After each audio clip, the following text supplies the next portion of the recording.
جب ہمارے نبی کے دادا کا انتقال ہوا تو ان کے آخری الفاظ کیا تھے؟ اور پھر ننھے محمد کی پرورش کس نے کی؟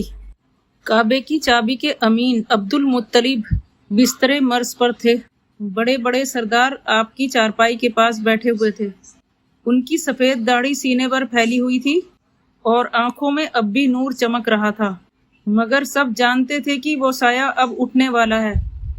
مگر ان کی نگاہوں کے سامنے اب بھی ایک بچہ بار بار گھوم رہا تھا، وہی بچہ جو دادا کے دل کا چین اور سکون تھا، وہی بچہ جن کے والد کو ان کی پیدائش سے پہلے ہی مٹی کے سپرد کر دیا گیا تھا، اور وہی بچہ جن کی والدہ آمنہ 2 سال پہلے ہی مدینہ کے سفر پہ گئی تھی، وہیں سے رخصت ہو گئی تھی۔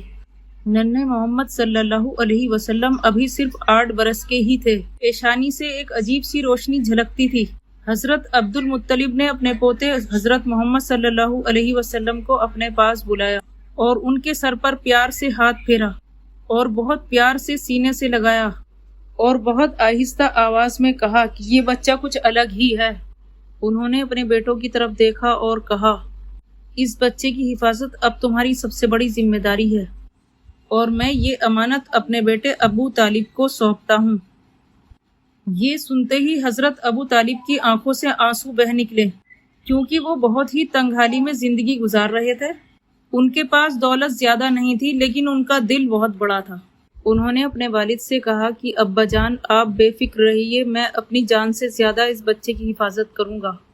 کچھ دنوں بعد ہی وہ گھڑی آ گئی جب مکہ والوں نے ایک اور بڑا غم دیکھا۔ حضرت عبد المطلب کا انتقال ہو گیا۔ قریش کے لوگ بہت صدمے میں تھے، لیکن سب سے زیادہ غمگین تھے ننھے محمد صلی اللہ علیہ وسلم۔ پہلے والدہ کا انتقال ہوا، اب دادا کا بھی سایہ سر سے اٹھ گیا۔ آنکھوں سے بس آنسو بہے جا رہے تھے، لیکن آپ کے دل میں ایک صبر تھا۔ کوئی اور بچہ ہوتا تو بہت روتا اور بلکتا، مگر آپ خاموشی سے آسمان کی طرف دیکھے جا رہے تھے، جیسے وہیں سے دل کو سکون اور تسلی مل رہی ہو۔